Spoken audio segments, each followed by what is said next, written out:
Hello everyone and welcome back to this lesson of Jack's editing. In this lesson we're going to be learning how to create a YouTube channel.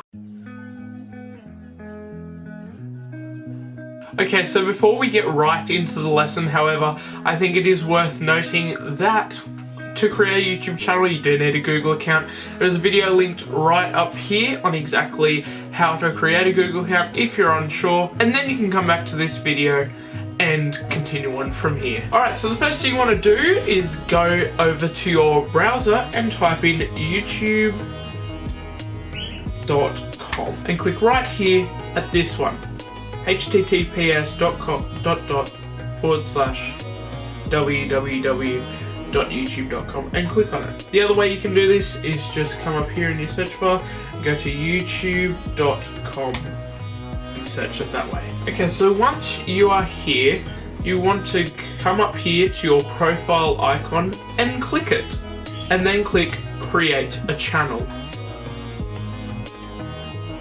and then click get started. Then you'll be given the option whether to use your channel name or use a custom name. I reckon we're just gonna go with my name, but if you click custom name you can name your channel whatever. So but for this I'm gonna go with my name.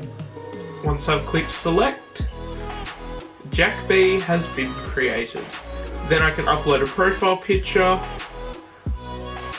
channel description, links to my Twitter and other profiles, but I can set all that up a little bit later. And there we go. Channel is created. Not really anything else for you to do except upload a video, which is exactly what this next lesson is, how to upload a video.